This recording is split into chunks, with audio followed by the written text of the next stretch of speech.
Bonsoir tout le monde. Euh, Merci d'être venus aussi nombreux. C'est le premier nouvel événement de Lyon Data Science depuis le début de cette année. Donc c'est cool de voir autant de monde.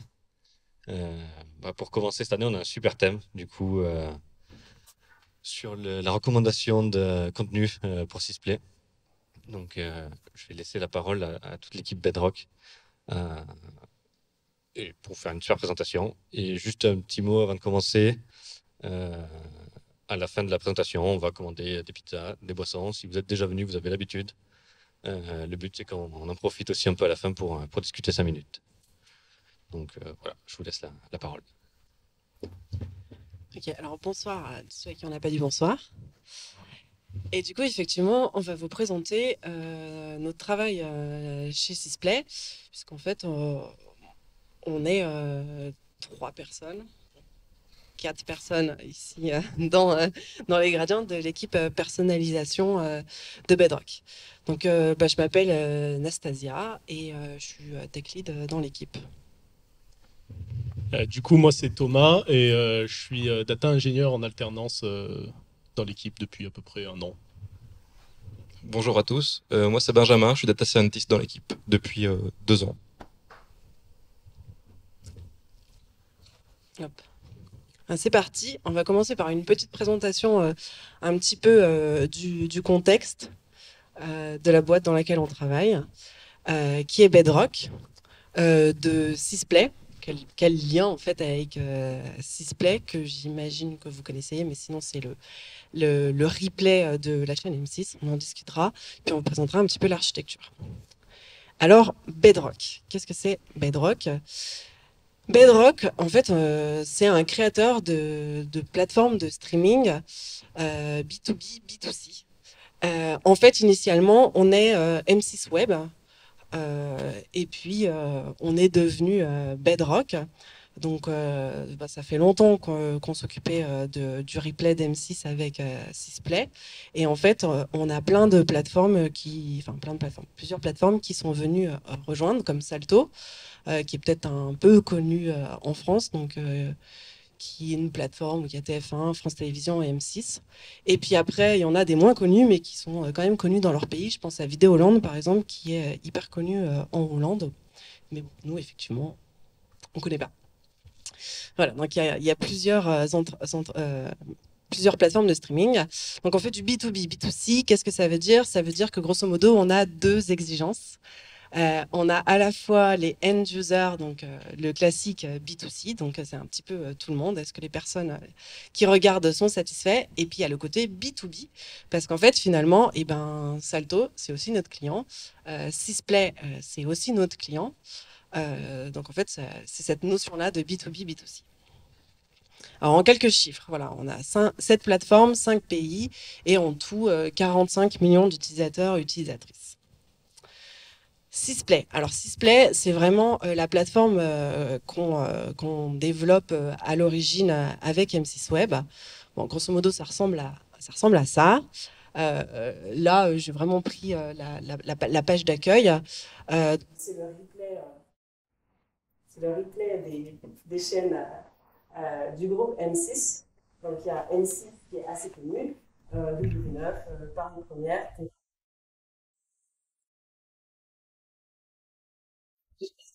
Je vais vous présenter juste un petit peu l'architecture. Juste en fait, c'est pas pour vous saouler avec toute l'architecture de la boîte, c'est juste pour vous donner quelques billes d'entrée qui vont servir après dans la présentation. Grosso modo, on travaille sur AWS, donc qui est notre cloud provider, et en fait, on a nos clients dans différents comptes. On a un compte partagé avec Sysplay, la plateforme hongroise. On a une pour Videoland, une pour Salto. Donc du coup, en fait, on a une infra qu'il faut répliquer à chaque fois. Donc il y a un fort enjeu de justement pas la répliquer à la main ou de manière un peu artisanale. Donc on utilise beaucoup Terraform qui va faire le lien avec AWS et qui va nous permettre de mettre en place toute notre infra. On utilise tout un tas de services, on reviendra dessus, mais juste pour mettre au contexte, donc on utilise Python, comme j'imagine beaucoup de monde en data. Spark pour tout ce qui est pré-processing de data, Databricks pour faire tourner un petit peu tous nos jobs, et puis Airflow pour orchestrer le tout. Donc, pour les objectifs, donc du coup, on nous a fixé des objectifs à la création de l'équipe. Donc, pour le coup, déjà, pourquoi on va faire de la recommandation? Tout simplement parce que nos clients, donc tout ce qui est M6, Salto, souhaitaient qu'on leur fournisse un système de recommandation. Donc, c'était l'une des principales raisons. Et l'autre raison aussi, c'est que en général, dans les plus grandes plateformes de services VOD, actuellement, ont déjà un service de recommandation. Et du coup, le but, c'est quand même d'essayer de faire une plateforme qui peut les égaler, voire même être meilleure qu'elle. Du coup, vous pouvez voir en bas, c'est ce qu'on a actuellement sur la plupart des utilisateurs ont cette strat qui est du coup l'objectif qu'on la voit, ça recommandé pour vous avec des programmes en fonction de leur consommation. Donc, il faut savoir que la recommandation, beaucoup de gens n'aiment pas trop ça, mais il y a eu plusieurs sondages qui ont été faits en 2021. C'est par des organismes externes, pour le coup, et qui ont montré que la plupart des gens, en fait, souhaitaient avoir des recommandations de programmes sur la plateforme, ou même des meilleures recommandations pour rester sur la plateforme, parce que pour la plupart, ça pouvait les aider à trouver un contenu qu'ils souhaitaient regarder, et que même certains étaient même prêts à donner plus d'informations si ça leur permettait d'avoir une meilleure recommandation. Donc le plan, la stratégie qu'on a eue quand on a créé l'équipe, ça a été ça a été de faire deux étapes. Tout d'abord, la première étape, c'était d'utiliser Personalize AWS. Personalize, c'est un service AWS qui est assez simple, qui permettait de faire de la recommandation assez facilement. Et du coup, c'était la première étape qu'on devait faire pour pouvoir sortir quelque chose en production assez rapidement. Et ensuite, en parallèle de ça, faire notre système de recommandation homemade, donc personnel, et créer à terme notre propre service de recommandation pour pouvoir se détacher de ce service et pouvoir un peu plus personnaliser euh, nos services et ce qu'on veut faire avec.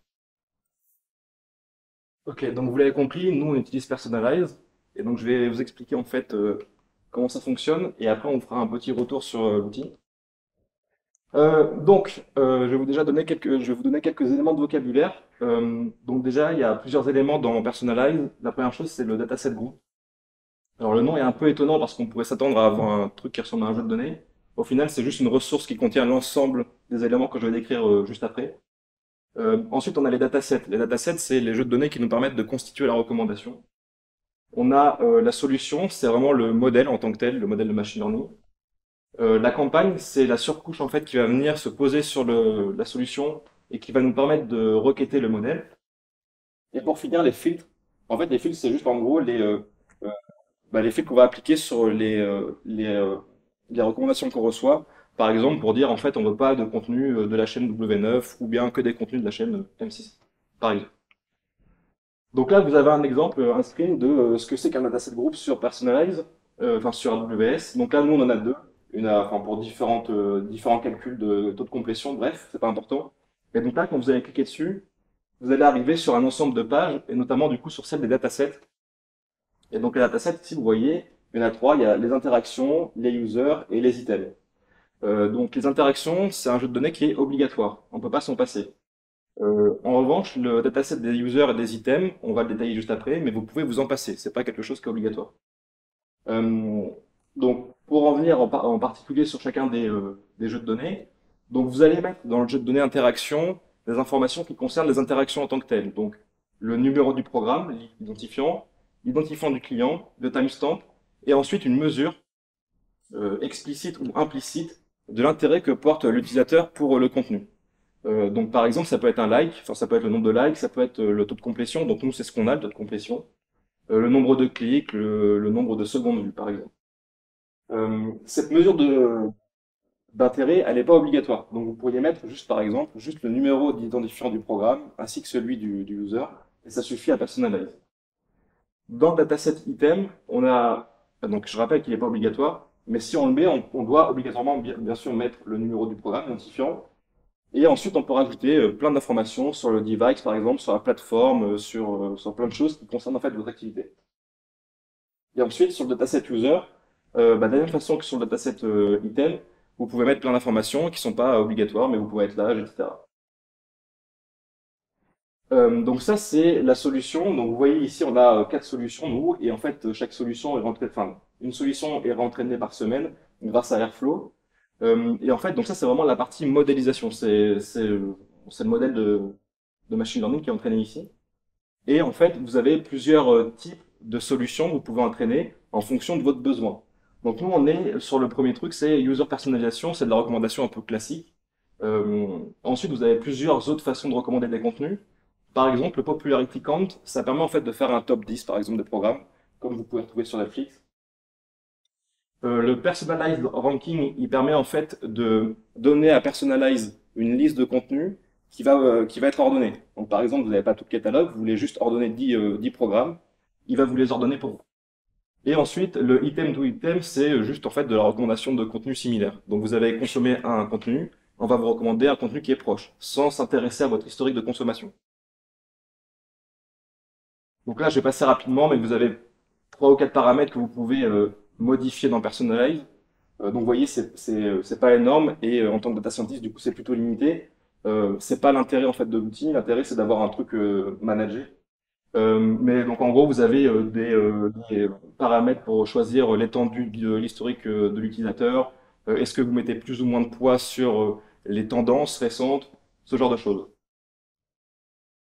Et du coup, après, vous avez la campagne. Donc la campagne, c'est, comme je le disais, la surcouche qui va venir se mettre sur la solution et qui va vous permettre en fait de requêter cette solution, donc le modèle. Ici, vous voyez, en fait, dans l'interface, on peut mettre un user ID et en dessous, ça nous propose du coup un ensemble de recommandations.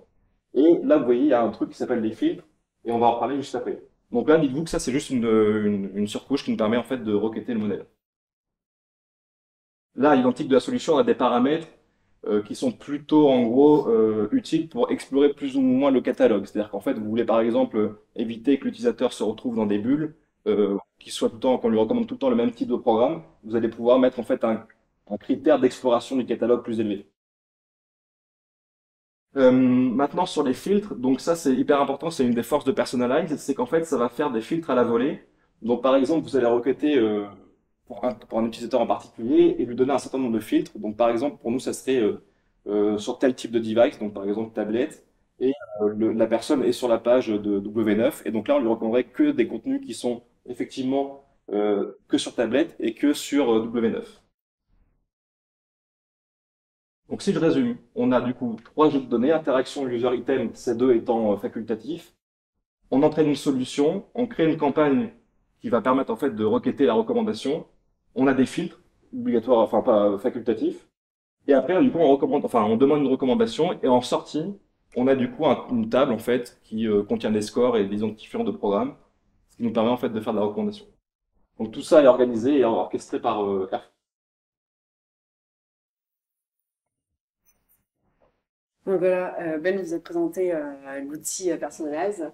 On vous propose à présent un petit retour sur cet outil. Donc en fait, est-ce que c'est un outil qui est fait pour vous? Donc, ça dépend. Si en fait vous avez besoin d'une recommandation de contenu, que voilà, vous n'êtes pas forcément expert, vous n'avez pas forcément envie de gratter dans tous les trucs d'un modèle, c'est plutôt pas mal. Parce que c'est un service qui est managé dans AWS, donc ça dépend de votre cloud provider, mais nous typiquement ça marchait bien. Donc on a pu l'utiliser de cette manière-là. Les performances sont plutôt bonnes en fait. On en discutera un peu plus, mais déjà on le voyait avant même de pouvoir le mettre à destination des end users. La scalabilité, quel mot difficile, est très bonne. C'est-à-dire que en fait, l'outil n'est jamais tombé, peu importe les personnes qu'il y a sur la plateforme. Donc voilà, là aujourd'hui, on l'a déployé à 50%. On n'ira pas plus loin, on expliquera pas pourquoi. Mais donc du coup, 50% de display, mine de rien, bon, c'est quand même un certain nombre et ça tient, il y a pas de problème. Les temps de réponse aussi sont très bons puisqu'on est de l'ordre de 35 millisecondes. Alors par contre, il y a un bémol, c'est que c'est en Irlande. Donc on se paye le coût de le rapatrier à Paris. Donc en fait, on met double de temps, le temps que ça réarrive, mais en soi, l'outil répond plutôt pas mal. Il y a très peu d'erreurs. Voilà, donc en fait, on peut voir les 400, 500 qu'on a, et en fait, on en a 4 ou 5 par mois. Donc autant dire que en fait, c'est un projet dont on a une maintenance mais quasi nulle, quoi. Donc c'est plutôt intéressant pour ça. Mais forcément, il y a des trucs qui sont moins intéressants dans l'outil. Donc voilà, je disais au début que Terraform pour nous c'est super important et ça venait sans provider Terraform. Alors bon, en vrai il faut le prendre avec un bémol parce que en vrai bon Terraform on pourrait très bien développer quelque chose en open source, c'est tout à fait possible pour que ça marche avec l'outil. Bon, c'était pas notre souhait pour d'autres raisons. Voilà. C'est pas une white box du tout et ça c'est l'un des éléments qui on va dire, un de ceux qui nous embêtent le plus. C'est-à-dire que AWS, ils vont vous donner hein, les clés de ce qu'il y a à l'intérieur, mais par définition, c'est un service managé, donc vous ne savez pas en temps réel, j'ai envie de dire, ce qu'il y a derrière. C'est plus difficile de faire de la recommandation explicite ou ce genre de choses. Ouais. Après, c'est pas forcément le but. Mais nous, ça nous embêtait un peu. Alors, une gestion fine des coûts, c'est-à-dire que bah, forcément, c'est un service managé, donc ben, il y a un coût qui vient, vous avez quelques paramètres sur lesquels vous pouvez jouer, mais après, ben, c'est un coût fixe. Voilà, c'est pareil, c'est aussi à prendre avec des bémols, parce que bah, mine de rien, quand on a un personalize, ben, on n'a pas besoin, enfin, il y a quand même une équipe derrière, hein, il y a quand même fallu le dev, mais il n'y a pas forcément besoin d'une équipe de maintenance qui est assez importante. Alors que maintenant qu'on fait notre propre reco, bah, l'équipe elle est quand même plus conséquente. Il y a des personnes qui fournissent la donnée en amont. Il y en a qui exposent aussi notre service. Donc voilà, ça dépend ce qu'on veut. Et je pense le point le plus important dans notre contexte, forcément, c'est un service managé. Il y a quelques paramètres, mais ça s'arrête là. Et nous, en fait, on a besoin d'aller plus loin. En fait, la recommandation de contenu, c'est qu'une première phase de, de ce qu'on veut faire. Et du coup, on a besoin de beaucoup plus de flexibilité. Et par exemple, il y a aussi, OK, on a des filtres, mais les clients, ils ont souvent besoin de booster des produits ou d'avoir des règles de gestion un peu plus complexes. Et avec un outil comme Personalize, ben, c'est un peu plus compliqué à mettre en place. Donc au final, ben, nous, dans notre cas, on décide d'arrêter Personalize. Euh, voilà, mais c'est surtout un choix d'organisation. On a fait le choix d'avoir une équipe vraiment dédiée à ça et de faire plein de choses. Et puis bon, voilà, on a une plateforme de streaming. Donc bah, forcément, plateforme de streaming, comme tu l'expliquais tout à l'heure, Thomas, c'est un peu difficile de ne pas faire de recommandations et de ne pas proposer des produits comme la recommandation et tout un tas de choses qui vont avec, les recommandations explicites, etc. Alors, on a vu Personalize. Je vous propose de voir comment lancer ce système. Ok, donc on parlait de Personalize, du coup on a quand même Personalize actuellement, et il a quand même fallu l'évaluer. Donc là, les choses que je vais vous présenter, ça va être les métriques qu'on a utilisées pour évaluer le modèle à la fois offline, online, et après on discutera des limites de nos métriques. Ce que je veux dire là est vrai aussi pour les modèles homemade qu'on a fait nous-mêmes. Donc pour commencer sur les métriques offline, donc de manière classique, en fait, en recommandation, on a besoin de métriques de ranking pour évaluer la capacité de notre modèle à prédire des bonnes recommandations, à faire des bonnes recommandations. Donc on a un truc un peu classique dans les papiers de recommandation, ça s'appelle le NDCG. Il y en a d'autres, il y a par exemple le MRR, bon, bref, il y en a plein. Nous, on bosse principalement avec le NDCG. Donc le score de NDCG va entre 0 et 1. Nous, sur Personalize, on est à 0,65, 0,70. Je vais essayer de vous expliquer en fait comment ça fonctionne avec ces trois tableaux. Alors disons que ça c'est la consommation d'une personne qui a du coup consommé, et ça c'est les taux de complétion. Donc disons que les Marseillais étaient consommés à 94%, et après est exclusive à 87%, je vous laisse voir pour les autres. On aimerait en fait dans une position idéale, dans une recommandation idéale, recommander cet ordre précisément. Donc ça serait le top, et ça serait la position idéale. Maintenant, si notre modèle de recommandation n'arrive pas à faire ça, il va proposer peut-être les Marseillais en deuxième position, et en fait, notre MDCG va descendre. Donc, on n'a pas 1, bien sûr, donc comme on pouvait l'avoir ici, et on va du coup rétrograder, passer par exemple à 0,7. C'est des valeurs fictives, hein, le calcul n'est pas exact ici. Et donc, c'est une erreur, en fait, de mettre le programme le plus pertinent en deuxième position, donc on va le sanctionner pour ça. De la même manière, en fait, vous voyez, si notre modèle n'arrive vraiment pas à bien recommander, par exemple, MRC, qui est le contenu le plus consommé, et qu'il est mis en dernière position, du coup, on va avoir un MDCG très faible. Donc, en gros, le MDCG se base vraiment sur le rang et sur la pertinence du programme vis-à-vis de la personne qui l'a regardé. Donc, on utilise vraiment cette métrique pour Personalize. Donc, ça, Personalize nous offre cette métrique, et nous, on l'a implémenté sur nos algos pour obtenir, du coup, le MDCG à chaque fois qu'on mesure les performances.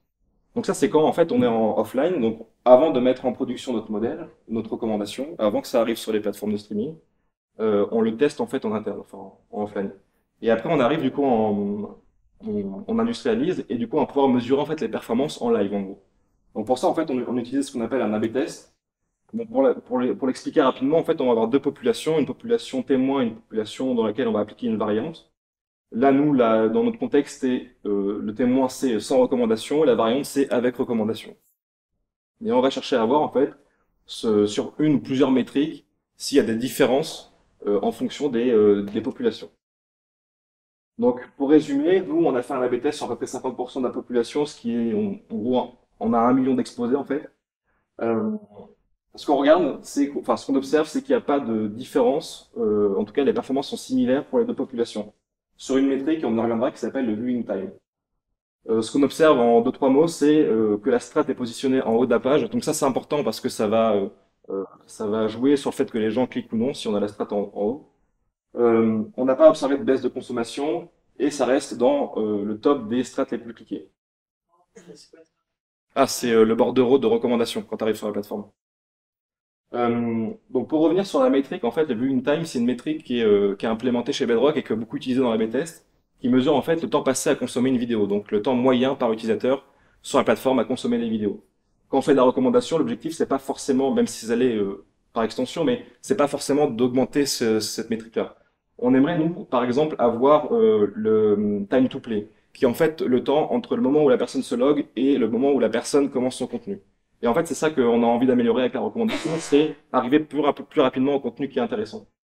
Donc, c'est pas un résultat extraordinaire. En revanche, c'est encourageant parce qu'on se dit qu'avec peut-être un meilleur modèle et une meilleure métrique qui mesure vraiment l'effet de la recommandation, on pourrait peut-être obtenir un A/B test qui est intéressant. J'ai parlé des limites de la métrique. Bon, Ben on a un petit peu parlé, mais effectivement, on se base sur le viewing time et on a le droit de se demander si est-ce qu'on veut toujours faire consommer plus au end user en fait. Euh, voilà. Est-ce que consommer plus, c'est toujours ce qu'on veut? En fait, déjà, ça va dépendre tout simplement déjà du business model. C'est-à-dire que on n'a pas trop dit au début, mais nos plateformes, bon, aujourd'hui, les plateformes de streaming, peut-être que vous en rendez compte ou pas, elles sont de plus en plus hybrides, c'est-à-dire avec des formules payantes, sans pub ou avec moins de pub, et des formules qui sont plutôt sous forme d'abonnement. Et en fait, en fonction de la formule, vous pouvez avoir plus ou moins envie que la personne consomme. Je prends un exemple très concret. Vous avez un abonnement. Bon, vous en foutez concrètement que la personne, elle consomme 3 heures ou 4 heures dans le mois. L'important, c'est qu'elle soit satisfaite de la consommation qu'elle a eue et qu'elle revienne le mois suivant. Ce qui n'est pas forcément le cas si vous êtes dans un cas plutôt orienté publicité, parce que là, plus la personne regarde, plus il y a de la publicité, plus ça engrange du revenu. Donc déjà, ça va complètement dépendre du business model de la formule qui est choisie par le end user. Et ensuite, comme tu disais, effectivement, est-ce que la recommandation, ça sert toujours à consommer plus? Pas forcément. Et on se rend compte que dans la littérature, non, l'idée, c'est que ce soit satisfaisant pour le end user, mais c'est pas parce qu'il regarde plus qu'il est forcément plus satisfait. Il y a d'autres manières de le mesurer que pour l'instant on n'a pas, mais qu'on aimerait bien plus développer. On a vu tout ce qui est fonctionnel, comment on teste fonctionnellement que ça marche pour l'emmener jusqu'à des end users. Là, on vous propose de voir un petit peu techniquement comment on s'assure qu'on ne va pas vous casser, grosso modo. Il y a plusieurs manières de faire ça. Il y a d'abord le fait de vérifier la charge en amont, les canary tests, je vais entrer dans chacun des éléments. Et puis, c'est aussi vérifier qu'on qu'on n'explose pas les coûts. Alors, vérifier la charge. Vérifier la charge, ce qu'on a fait, c'est que en amont, avant même de déployer quoi que ce soit, en fait, on a lancé des tests de charge avec un outil qui est Artillery. Bon, il en existe des tonnes sur le marché. Il fait l'affaire chez nous. On n'a pas forcément fait un benchmark.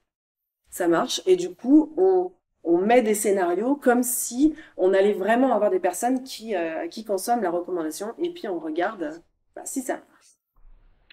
Et en fait, on a eu une petite surprise. Non, ça marchait pas. On s'est retrouvé en fait avec un arrêt quand on arrivait à 500 requêtes par seconde. Et donc là, on s'est dit, bon, 500 requêtes par seconde, est-ce que c'est vraiment un cas d'usage ou est-ce qu'on a été gourmand? Bon, on est allé regarder dans le monitoring. Oui, c'est vraiment un cas d'usage qui arrive pour de vrai. Donc, c'est mieux si ça tient. Et en fait, pourquoi est-ce qu'on avait un boom? On a eu simplement un boom parce qu'il y avait vraiment une limite. Je ne saurais pas vous dire exactement parce qu'on n'est pas derrière, mais dans Personalize, qui disait non, c'est non. 500 requêtes par seconde, c'est non. On le fait pas. Donc du coup, là, pour le coup, on a discuté avec AWS qui sont vraiment eu un support vraiment au top parce qu'ils nous ont permis de débloquer cette limite. Et ils ont quand même fait vraiment du travail spécialement pour nous. Donc ça nous a permis de déployer jusqu'au bout. Donc c'est plutôt cool. Une fois qu'on a fait ça, on s'est dit, OK, on y va, mais tout doucement, on lance ce qu'on appelle des canary tests. Alors, c'est le moment que j'aime bien. Les canary tests, qu'est-ce que c'est? En fait, c'est un concept qui vient des mineurs de charbon. Dans les mines, en fait, il y a plusieurs gaz. Il y en a un dont on parle pas beaucoup, qui est le monoxyde de carbone, et qui est indolore, qui est incolore. Bref, on le voit pas, on le sent pas. Et du coup, c'est un peu problématique. Donc, ce que faisaient les mineurs, c'est qu'ils mettaient des petits canaris. Les canaris chantent, et quand les canaris arrêtent de chanter, il faut fuir. Et en fait, c'est le même principe qui existe dans le canary test. C'est pour ça que ça s'appelle canary test. C'est qu'on va mettre des petits canaris. S'ils continuent à chanter, on continue, nous, à avancer. Donc, grosso modo, l'idée, c'est de dire la première semaine, on est sur 10% d'utilisateurs. Donc, on met un petit canari. Il continue à chanter, tout va bien, pas d'incident, très bien. Deuxième semaine, on en met 2, 20% d'utilisateurs, etc., etc. Et du coup, en fait, on est sûr que ça se passe bien, on est sûr que ça tient la charge. Et s'il y a un incident, au moins, l'idée, c'est qu'on n'impacte pas tous les utilisateurs et on se retrouve floudé de messages sur Twitter, etc., d'insultes. On peut y aller tout doucement et ça se passe mieux. Même principe pour les coûts. Donc j'ai dit qu'on pouvait pas trop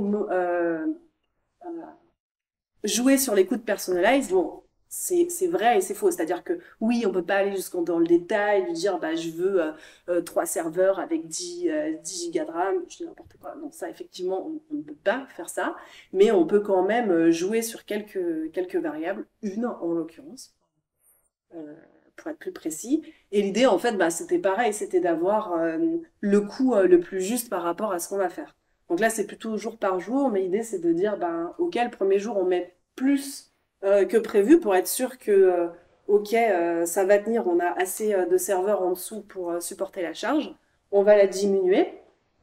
On vérifie les coûts, on vérifie les incidents si jamais il y en a. Là, on ajuste et puis on continue. Et comme ça, à la fin, en fait, on arrive au coût qui est à peu près le plus proche. Ok. Du coup, je vais vous parler maintenant de ce qu'on fait actuellement, des choses qu'on a mises en place. Donc la première partie, c'est le modèle, donc c'est ce qu'on a développé en tant que machine learning. Et Thomas vous parlera du coup de l'API qui a été développé aussi. Donc sur la LS, donc, juste un rappel sur les modèles de recommandation. Donc vous avez plusieurs types de recommandations. Nous, on se situe là sur la partie collaborative filtering. Et donc vous avez plein de choses. Et nous, on est bien sur l'ALS ici, qui est un type de factorisation de matrice. Il y en a plusieurs sortes. Pour expliquer en quelques mots ce qu'est une factorisation de matrice, donc disons qu'on a plusieurs utilisateurs, ici 4 utilisateurs, 5 programmes. On a une matrice du coup qui contient des informations. Les informations en fait sont issues du taux de complétion du programme. Donc, par exemple, on sait que ce petit bonhomme vert a consommé à 92% ce contenu-là. Donc on va le retrouver dans la case en haut à gauche. J'ai pas de pointeur, donc c'est en haut à gauche. Et on va pouvoir compléter la matrice de cette façon, en fait, pour tous les programmes et tous les utilisateurs. Et en fait, une fois qu'on a cette matrice, du coup, on peut essayer de la décomposer en deux sous-matrices, la matrice des users et la matrice des items. Donc ça, on va l'obtenir en fait grâce à un algo sur nous on utilise PySpark. Ce qui fait qu'en fait on va avoir des descripteurs en fait pour chacun des users et les descripteurs pour chacun des programmes. Et on va pouvoir en fait, quand un nouvel utilisateur arrive, utiliser ces deux sous-matrices pour obtenir en fait le résultat du taux de complétion estimé pour un nouvel utilisateur et pour un nouveau programme par exemple. Donc juste quelques mots sur l'ALS de PySpark. Donc alternating least square, en gros le truc c'est que on n'a pas juste une factorisation de matrice, c'est qu'on a une alternance, c'est-à-dire qu'on va chercher à minimiser une erreur en fait en fixant dans un premier temps par exemple la matrice des users, en optimisant la seconde matrice et ça à tour de rôle. Ce qui fait qu'à la fin on optimise une erreur, enfin on minimise une erreur. Donc je vous ai mis un lien, il y a quelques paramètres, il n'y en a pas tant que ça en vrai sur la LS. Le rank, pour en dire quelques mots, c'est le nombre de facteurs qu'on va conserver pour les users et pour les items, donc les descripteurs en gros.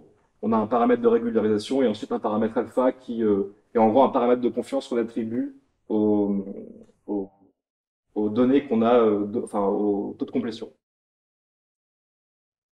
Du coup, un peu un truc de comparaison sur Personalize et sur la LS. Donc, en gros, sur Personalize, on avait un NDCG entre 0,75 et 0, entre 0,65 et 0,70.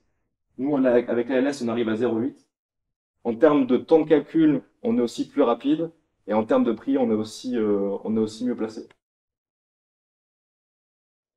Donc là, je vais vous montrer quelques résultats qu'on a obtenus grâce à la LS.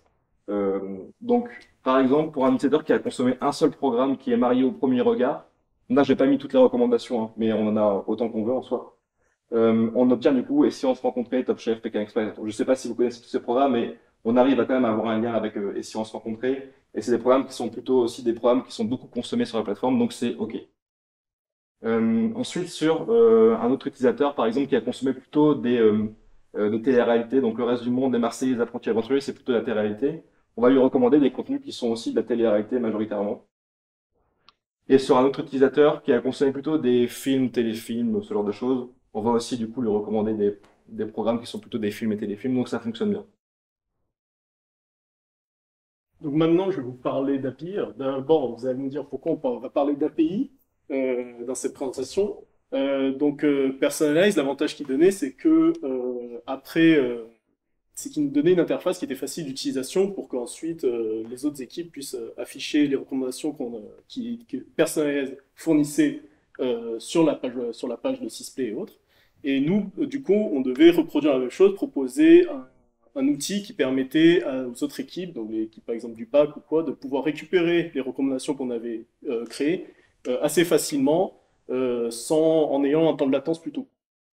Donc l'idée qu'on a eue, c'était du coup de concevoir une API qui est assez le plus simple possible d'utilisation et assez robuste pour pouvoir supporter du coup le trafic important qu'il y a sur les sites comme Sysplay et autres. Donc là, je vais parler un peu de l'architecture du coup de tout ce qu'on a fait. Donc on vous a parlé du coup du modèle de recommandation ALS. Ce modèle de recommandation, il est sur un notebook Python qu'on exécute via Databricks. Du coup, je ne sais pas si vous connaissez Databricks. Du coup, c'est un service qui permet du coup de pouvoir lancer de manière industrialisée, automatique des notebooks Python. C'est assez performant et de pouvoir contrôler aussi facilement les ressources qu'on veut utiliser pour.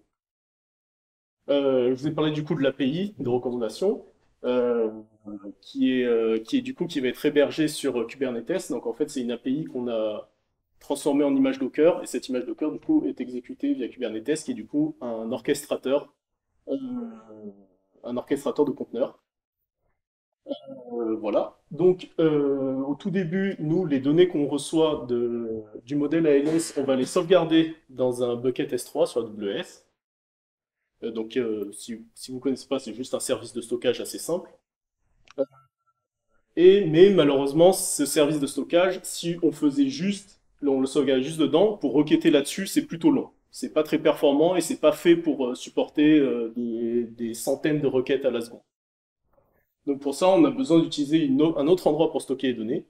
Et pour stocker ces données-là, on va les mettre sur DynamoDB, qui est une base de données assez efficace et qui a été designée exprès pour pouvoir supporter une grosse charge de requêtes sans problème.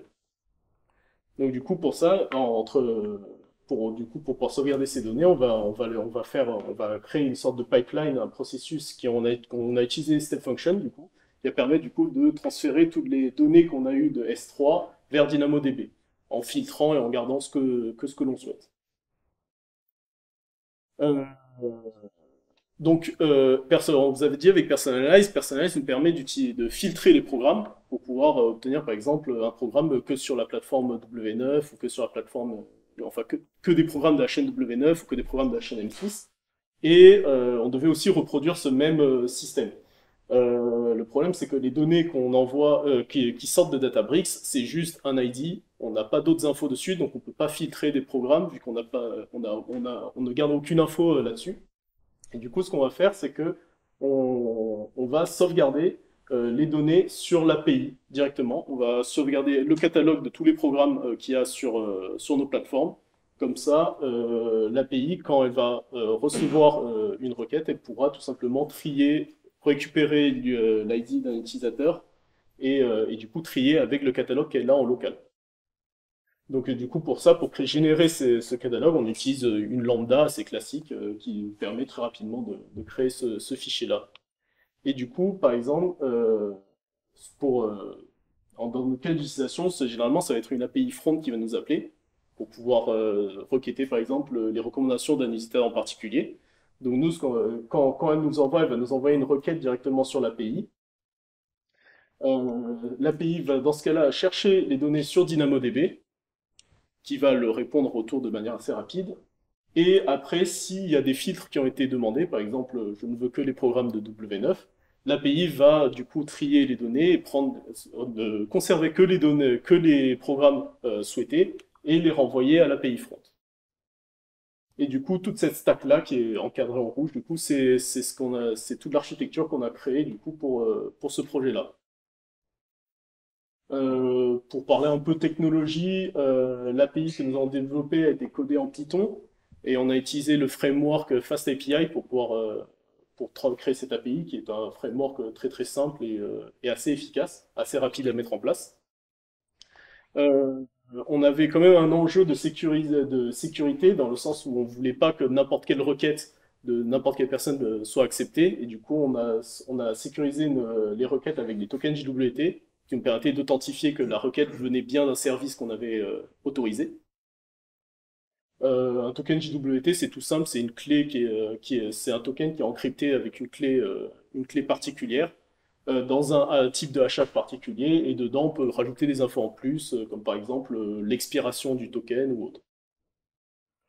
Il y a aussi d'autres technologies. Comme je vous ai dit, on a utilisé Kubernetes pour pouvoir orchestrer les conteneurs, parce que du coup, l'API va potentiellement avoir en fonction de la charge plusieurs instances, plusieurs API en parallèle qui vont tourner en même temps pour pouvoir supporter la charge de trafic qu'on va avoir. Et comme on vous l'a dit au début, ce qui nous importe, c'était que tout le plus possible soit terraformable. Et du coup, la totalité des ressources AWS que nous avons créées pour ce projet-là sont créées via Terraform, du coup, qui nous permet d'avoir une maintenance plutôt efficace de ce qu'on crée et de pouvoir surveiller qu'on ne fasse pas de bêtises. Voilà pour tout ce qu'on avait prévu de faire. Alors maintenant, dans l'état, qu'est-ce qui a été fait, qu'est-ce qui n'était pas fait? Comme on vous l'a dit, maintenant on a déployé du coup Personalize en AB test, et donc du coup il y a 50% de la population qui est exposée à la recommandation, enfin de la population qui a consenti à la recommandation, bien entendu. On a du coup le modèle qu'a présenté Ben d'ALS qui est développé, qui est industrialisé. Du coup, on a des recommandations qui sont créées toutes les semaines sur les utilisateurs. Et on a une API du coup qui est fonctionnelle et qui est déployée en production actuellement. Mais du coup, notre recommandation homemade n'est pas encore en production. On n'a pas encore remplacé totalement Personalize parce qu'on a encore quelques petites étapes encore à terminer, donc notamment les tests de charge qu'on a parlé.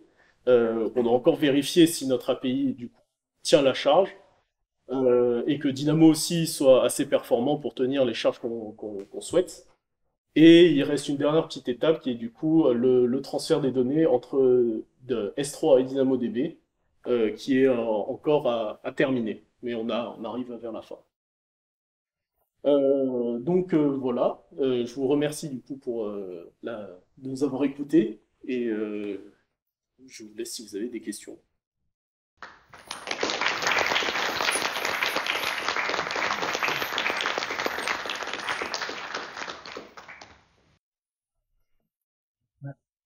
C'est ça. Mais cacher la personalize, parce que s'ils décomposent les données en relation item individu, ils ont quelque chose un peu similaire à la factorisation matrice aussi. Ils ont, je crois que c'est des réseaux de neurones récurrents derrière. Ils ont un papier dessus, et je pense qu'il est pas complet. En tout cas, il décrit pas exactement ce qui est derrière Personalize, tu vois. Et surtout, je pense que ça dépend aussi des solutions qui sont appliquées. Nous, on a un type de recommandation, mais par exemple, ça sera un autre modèle pour la recommandation item, par exemple. Donc tous les modèles ne sont pas décrits, mais je crois que c'est des réseaux de neurones récurrents. Il n'y a pas moyen de tout paramétrer.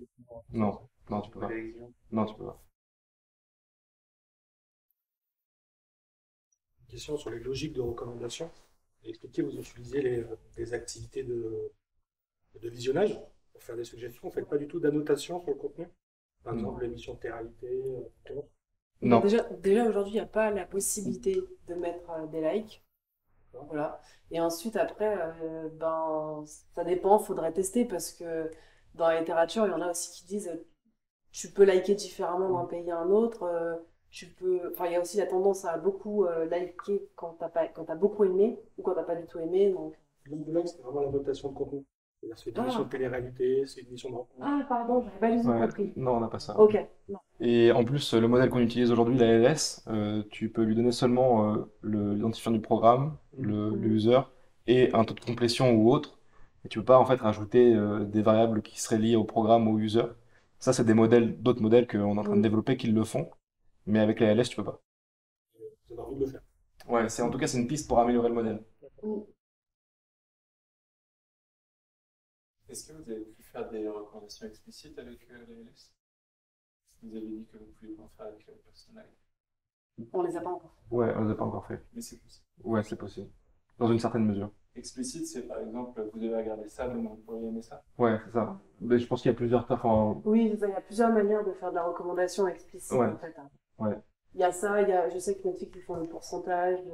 Ouais, mais ce qui est sûr, c'est qu'on pourrait donner plus d'informations. Ouais. Par exemple, on peut se baser sur ce que tu as consommé en termes de contenu et dire, bah, tu as consommé ça, on va te recommander ça. Tu vois.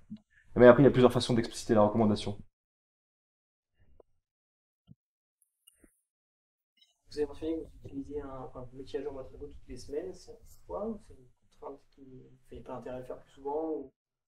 Pour Personalize ou pour les... J'ai l'impression que c'était pour les deux, mais... Non, c'est pas pour les deux. Ouais, c'est pas pour les deux. Pour Personalize, on a un réentraînement qui est fait toutes les semaines. Je sais pas, par choix ou... Je sais pas trop ça. En fait, déjà, il faut savoir quand même que Personalize, on testait. Ouais. Donc, on était parti à la maille semaine. Et il faut savoir que ça rajoute aussi du prix de plus on entraîne et plus c'est coûteux. Alors que typiquement, avec la Roco Made, pour l'instant, on arrive à entraîner tous les jours. Pour un prix moins. Je parle que du produit. Toutes les semaines, c'est plus pour optimiser les performances de notre modèle en calculant les meilleurs hyperparamètres possibles. En fait, je n'en ai pas parlé, mais il y a un peu de workflow. En gros, tu as un truc hebdomadaire qui permet en fait de lancer Optuna. Je sais pas si vous connaissez, mais c'est une librairie qui permet de chercher les meilleurs hyperparamètres pour un modèle donné. Donc, tu as ce truc-là qui est lancé toutes les semaines. Et à côté, tu as un modèle qui est lancé, enfin, une routine qui est lancée en fait tous les jours, qui permet de réentraîner le modèle, mais avec les meilleurs hyperparamètres trouvés durant la semaine. Et en fait, c'est important de réentraîner le modèle parce que si on a des nouveaux users ou des nouveaux programmes, il faut les intégrer dans le modèle. Sinon, on les a pas et on peut pas leur faire de recommandations. Vous votre cas, toutes les semaines, vous utilisez uniquement le contenu de la semaine dernière ou... Non, on a tout un historique, on prend les 6 derniers mois. Moi, j'avais une question au niveau du déploiement de la vie. Vous utilisez Kubernetes. J'ai vu qu'on peut aussi déployer des, euh, des API avec, par exemple, serverless avec Lambda. Je ne sais pas si vous avez regardé cette option, si ça coûte moins cher, tout ça. Bah, on est revenu. Hein. On l'a testé. En fait, je pense que c'est pareil. Hein. Ça dépend aussi du cas d'usage. En fait, c'est toujours pareil. Mais nous, en fait, finalement, notre API était... Elle n'est pas extrêmement complexe, mais c'était plus complexe. On ne pouvait pas la profiler, on ne pouvait pas la monitorer comme on voulait, comme on l'avait dans notre contexte. Et les temps de réponse sont bons, mais bah pareil, il y a un moment donné, il y a une limite, quoi. Donc ça dépend entre la flexibilité et le c'est déjà fait qu'on veut avoir, en fait.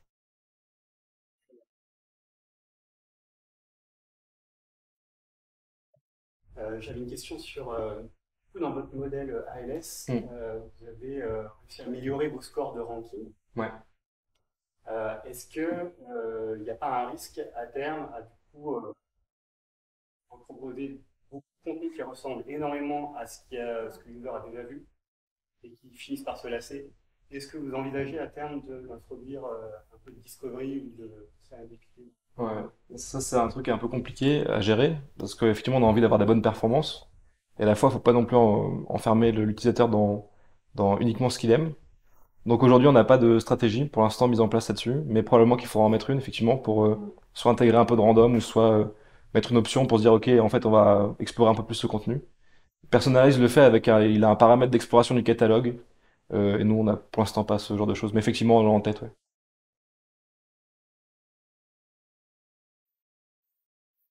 L'exploration de Personalize, il y a un fruitière.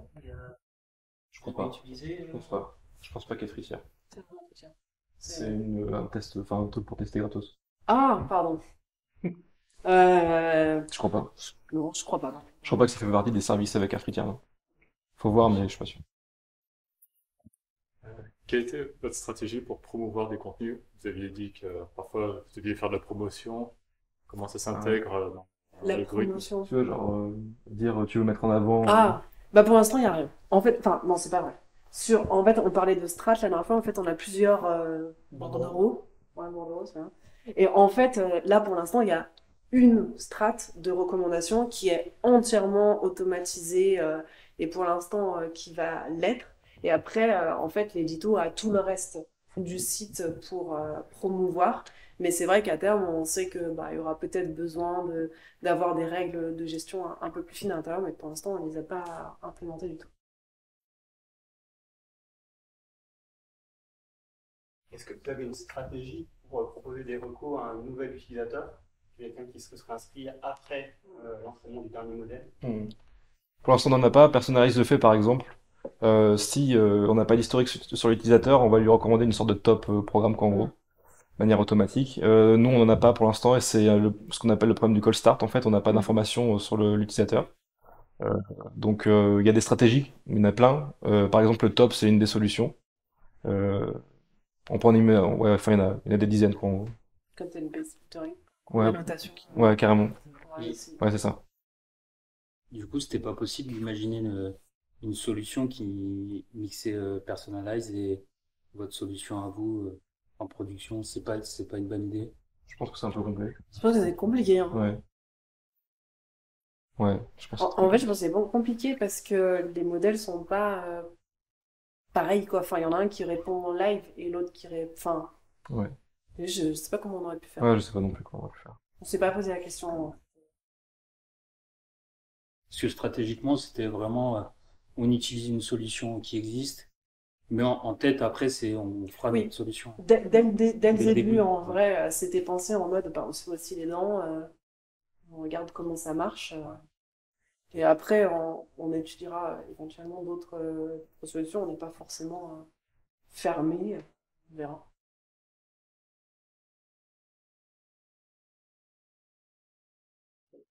Les sources de données, vous pouvez les récupérer que sur Sysplay, par exemple.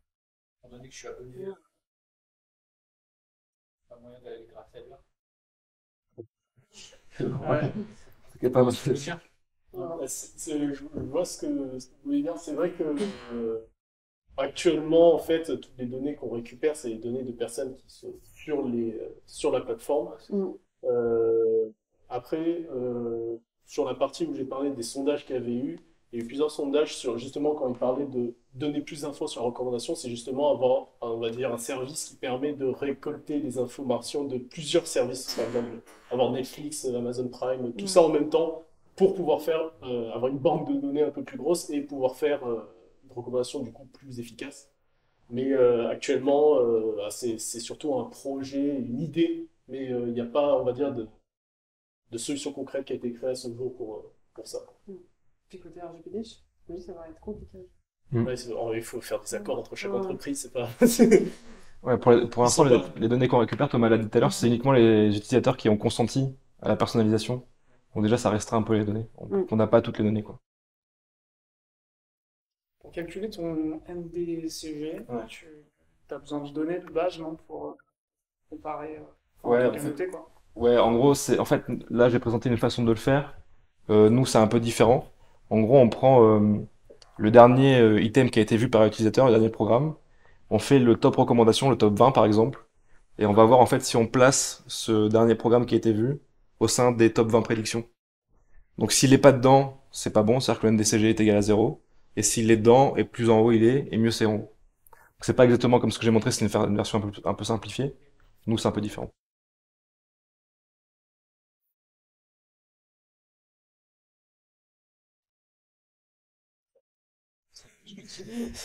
Bah, du coup, je pense qu'on a terminé.